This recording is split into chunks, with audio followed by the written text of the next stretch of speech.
saya lagi sibuk ini, bukan sibuk mencari alasan ya, tapi saya memang belum menemukan satu alasan sedikit pun yang bisa membawa saya untuk kembali menghormati mereka, yang bisa membawa saya untuk kembali mencintai, apalagi dalam konteks ukhuwah Islamiyah, karena saya pikir ajaran mereka juga bukan ajaran Islam. Dalam konteks watoniyah juga mereka sepertinya tidak cinta dengan waton kita. Dalam konteks kemanusiaan, saya pikir apa ya? Mungkin ini yang masih saya pertimbangkan untuk bisa hanya sekedar kenal, mungkin ya, hanya sekedar kenal, kan gitu. Karena sakit, ya, pada saat mereka mengklaim sebagai cucu Nabi, tapi ajaran kanjeng Nabi mereka injak-injak seperti itu. Saya nggak bisa membayangkan dan nggak bisa juga membagikan kepada teman-teman gimana sakitnya perasaan saya itu begitu ajaran kanjeng Nabi itu dirusak sama mereka. Saya juga nggak bisa menceritakan dengan teman-teman, membagi dengan teman-teman gimana perasaan saya begitu sedihnya, nangisnya kanjeng Nabi itu ada sosok orang-orang yang ngaku cucunya tapi ngerusak ajaran mulianya. Saya nggak bisa membayangkan gimana sakitnya hatinya kanjeng Nabi, ya kan? Begitu ada yang ngaku-ngaku cucu Nabi tapi justru menghinakan zuriyah kanjeng Nabi. Ini Kiai, maka saya belum punya alasan sedikit pun untuk kembali menghormati mereka setelah 24 tahun saya sami'na wa atokna sebagaimana apa yang disampaikan Bang Adam. Ya itu saya bisa ini ya, saya mohon untuk menyampaikan asumsi saya atau pendapat saya. Ya itulah, memang Bang Satria kan memiliki latar belakang, mohon maaf, muhibin. Muhibin itu apapun alasannya dia selalu tunduk, ya. Nah kemudian setelah mereka lepas dari jadi muhibin, pasti mereka akan menanduk. Yang tadinya tunduk itu kan begini, kemudian mereka menanduk. Ini lebih kejam daripada orang-orang yang memang dari awal tidak ada ini ya, rasa simpati terhadap mereka, kecuali hanya mereka juga manusia, itu saja. Jadi kalau alasan saya pribadi, saya gini, menggunakan perspektif ya humanis lah. Mereka tetap manusia. Mbak Alawi, Habaib itu punya keluarga, punya anak. Kalau anak mereka, anak kecil mereka, saya nggak sepakat ya dengan apa yang keberadaan mereka mengenai ajarannya, mengenai cara dakwahnya dan lain sebagainya lah, kompleks. Tapi saya tetap melihat dia sebagai manusia. Ketika ada anak mereka dibully oleh anak-anak orang lain, gimana itu cucu palsu dan lain sebagainya, saya ikut sedih gitu. Saya tidak ingin kemudian pertikaian ini keluar dari konteks yang sebenarnya. Mereka tetap manusia, mereka butuh kerjaan loh. Kalau kita hujat terus menerus, kayak mana coba? Tuhan saja masih memberikan rezeki kok kepada mereka. Kalau saya memusuhi sampai mati-matian, yang saya takuti satu, mereka akan menyalahkan Allah. Allah tidak adil, Allah begini dan lain sebagainya. Ya itu alasan saya Bang. Jadi saya tetap baik dalam tatanan sosial sama mereka, tapi dalam di sisi lain, ketika mereka meneriakkan, maka saya sebisa mungkin akan membungkam mulut mereka. Jangan berbicara itu, kita berbicara kesamaan saja. Kalau masih bisa kita ajak bertemu dalam ruang kebangsaan, masalah akidah kesesatan itu buat kamu sendirilah, jangan sesekali diajarkan. Tapi kita ini sama-sama apa? Sama-sama berkewajiban untuk menjaga bangsa ini. Kita selamatkan generasi yang akan datang. Begitu Bang Satria. Jadi ya manusiawi lah, kemanusiaan saya yang saya gunakan gitu. Kalau keimanan tidak bisa, ada tawar menawar lah. Oke itu. Sebelum ke Bang Adam, saya sedikit mengingatkan juga Kiai Rampa. Kiai Rampa, awalnya saya juga merasa sedih Kiai Rampa. Begitu dengar cerita ada anak-anaknya Mbak Alawi ini dibully di sekolah sama teman-temannya, mantan cucu begitu, ya kan? Saya juga awalnya sedih. Tapi begitu itu saya terulang lagi, saya lihat piti-piti mereka di awal. Bertahun-tahun Kiai Rampa, santri kita disuruh mencium bekas telapak kaki mereka. Apa Kiai Rampa nggak sedih? Santri-santri kita, Kiai, yang sejatinya mereka adalah orang-orang mulia, begitu Bahar Smith itu jalan di tengah santri-santri itu, bekas telapaknya, bukan cium tangan. Begitu Taufik Segap itu lewat di depan santri-santri, bekas telapaknya, Kiai. Mana yang lebih sedih? Ngeliat anak cucu kita pribumi mencium bekas telapak babi-babi Ba'alawi yang ngaku-ngaku cucu Nabi ini, dengan bulian anak-anak Ba'alawi ini yang hanya sekedar bulian seperti itu mereka masih bisa nyumput. Baik segi syariah, akidahnya, muamalahnya, mana yang lebih kejam?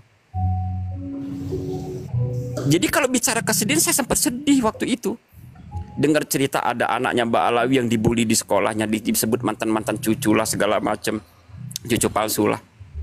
Tapi coba bayangkan lagi, Kiai, ribuan Kiai itu yang ada dalam PT yang terpublik di konten-konten media sosial yang tidak terpublikasi.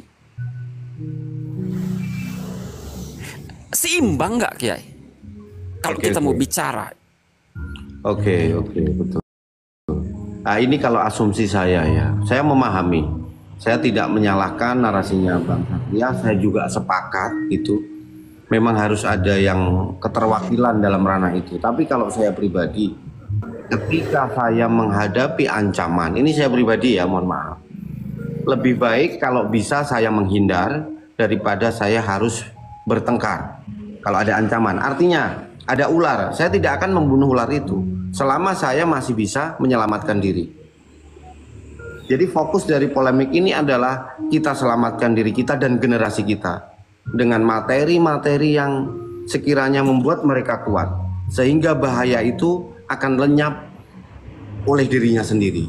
Kalau itu saya ya, mohon maaf, berbeda kan tidak apa-apa ya, berbeda kan tidak apa-apa. Saya hanya melihat ini saja, kebesaran Allah. Siapapun dihidupi oleh Allah. Kita boleh marah, tapi jangan kejam. Kita boleh kejam, tapi jangan terlalu kejam. Kasihlah kesempatan. Allah masih membukakan pintu tobat pun dengan kita sebagai manusia. Boleh memukul, tapi jangan sampai membuat mereka, kalau mereka sudah jatuh, cukuplah. Jadi kalau itu kita tersulut emosi juga, jadi sama aja nanti jatuhnya, begitu. Jadi memang prioritas utama itu adalah islahu bainakum. Jadi damailah di antara kalian, itu awal itu. Karena kalau kita membiarkan pun, ketika Allah memberikan azab, kita sendiri juga kena. Gitu. Jadi kita tetap menghalau, tapi bil ma'ruf, gitu, dengan cara yang baik juga. Kalau saya begitu, ya terserah, orang kan bebas lah berpendapat ya.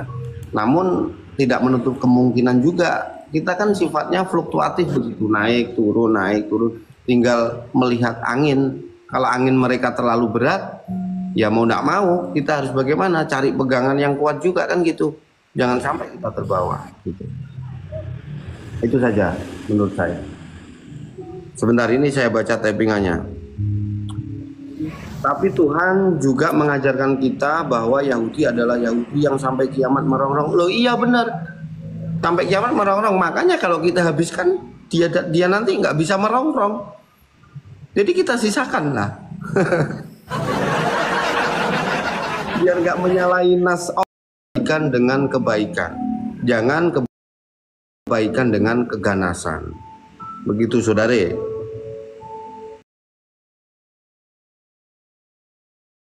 Ada lagi yang typing. Ba'alawi bukan Islam. Nabi saya pakai muqaddam. Ya betul. Kamu gosip aja, kayak orang suci aja, nggak usah urus orang kalau mau juhud. Ini toko Abu Husin ini maksudnya juhud itu apa sih? Bang Adam nggak ngerokok tah? Rokok berat. Oh ya, orang nggak kelihatan ngisepnya, kayak lagi mikir lama gitu. Ada apa sih Bang Adam? Bang Adam lagi mikir keras. Bang Adam, passwordnya Sami'na wa ta'na. Oke. Bang Adam, Bang Adam kan semalam kita kan satu komal ya sama si nafas terakhir ya, ingat ya? Begitu kita ceritakan tentang apa namanya pertanyaan-pertanyaan kubur itu, saya sampai semalam kepikiran, kok ada ya Kang nafas terakhir itu nggak percaya dengan hadis Sahih Bukhari Muslim itu? Dia bahkan dia menganggap itu sebagai sebuah dongeng. Menurut Bang Adam, secara nurani, apa pantas seorang muslim yang katanya muhibbin tidak percaya dengan hadis Sahih Bukhari Muslim terkait dengan pertanyaan-pertanyaan kubur? Menurut Bang Adam ini, mohon maaf ya, terlepas dari siapa kita, apa kita, menurut nurani Bang Adam sendiri. Ya agak pantas Bang. Soalnya kita itu diwajibkan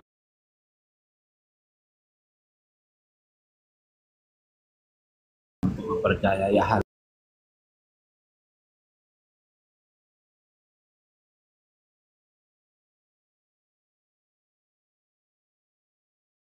yang kubur itu kebangetan kata guru saya. Ya, enggak. Saya nggak menyalahkan apa statement Bang Adam, tapi kan yang saya pertanyakan itu kan kenapa ya kok nafas terakhir nggak percaya dengan Sahih Bukhari dan menganggap itu sebagai sebuah dongeng gitu loh. Iya Ustadz, itu tergantung pribadi dia, mungkin ya kita hormati. Cuman itu kalau menurut hukum Islam itu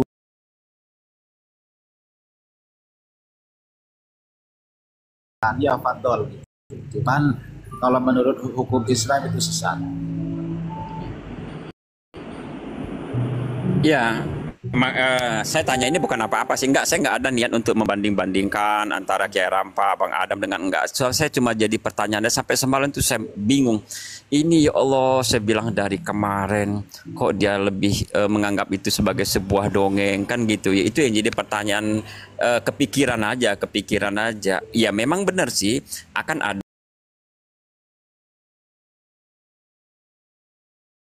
orang-orang seperti itu. Tapi kan kita ini kan standarnya kan taraktu fikum amrayni lan tanasaktum bihima kitabullah wa sunnatur rasulillah.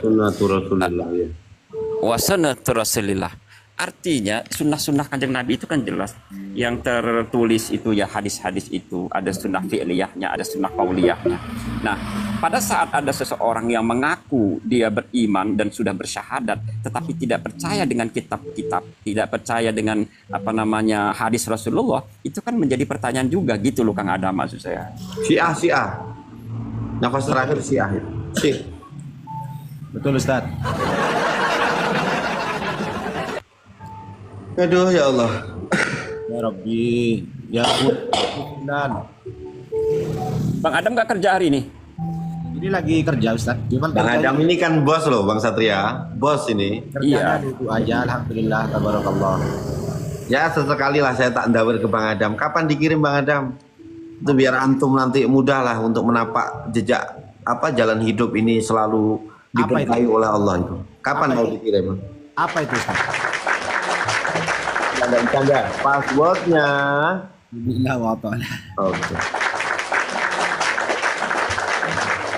Jadi begitu, makanya tema obrolan kita hari ini Bang Adam, jangan wariskan dusta untuk mereka. Artinya hal-hal yang sifatnya masih menjadi sengketa, masih menjadi polemik, itu jangan kemudian kita perjuangkan, gitu kan? Sebelum ada kebenaran. Gitu. Jadi harus kita halau itu. Kalau saran dari saya Ustadz buat ya kubu sampean lah istilahnya ya dari Kiai Iman itu harus bersabar untuk menerangkan semua ini. Soalnya apa? Yang dari awal yang saya tahu yang muhibbin lah ya, itu kan udah dari dulu dari nenek moyang udah begini. Jadi yang sampean kan ilmu baru lah, harus sabar. Jangan putus asa untuk menerangkan. Kan begitu saja. Harus sabar. Tapi Bang Adam ini sudah mulai adanya getaran-getaran Bang Adam ya di sini. Kalau mau tidur gitu ya Allah, tolong selamatkan hamba gitu. Nanti ya, minta petunjuk kepada Allah ya. Selalu beri petunjuk kami untuk selalu ke jalan yang benar, selalu ke jalan-Mu ya Allah. Dan yang paling utama, Bang Adam udah punya anak berapa, Bang Adam? Alhamdulillah sudah 2 Ustaz. Ih, baru 2. Gimana sih? Iya, gimana lagi, gak jadi-jadi. Kalau bikinnya hampir tiap hari. Astagfirullahaladzim. Ya. Boros bener. Gak Enggak lo, minimal 4 ya. Maunya sebegitu Ustaz, maunya. Emang gak pernah saya stop, gak pernah saya itu. Cuman ya gak jadi-jadi.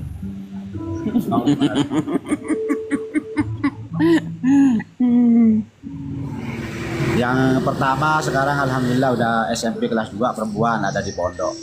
Alhamdulillah. Laki masih kelas 4 SD, ada di rumah masih.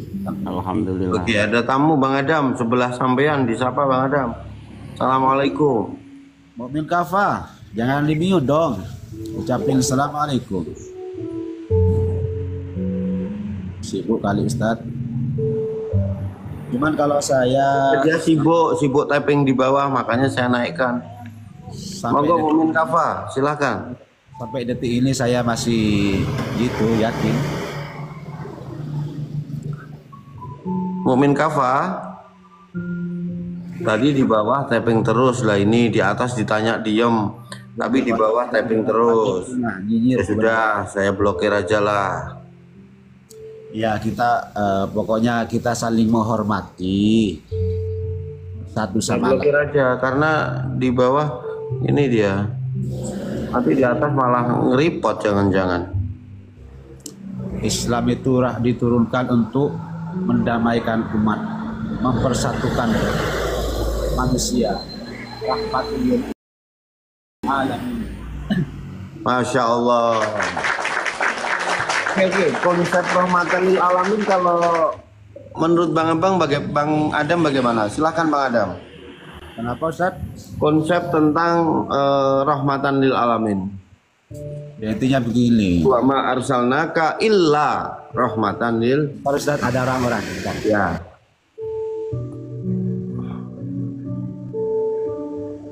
Kenapa Bang itu Bang? Itu apa namanya, lagi melayani, dia kan Bos. buka toko. Toko meracang ya. Iya. Bang Adam ini nampaknya hatinya juga mulai ini apa? Ini loh berbolak-balik gitu.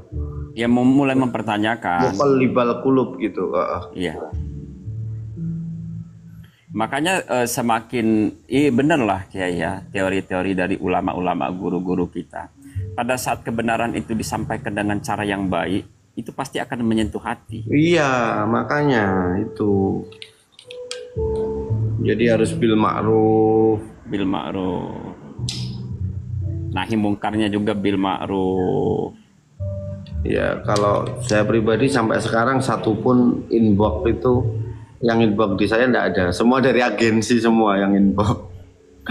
Yang pakai apa-apa gitu enggak. Malah saya sering ngupeng-ngupeng itu di komal-komalnya Abaib, komal-komalnya Muhibin itu pakai akun saya yang satunya, saya punya. Oh, itu loh. Kalau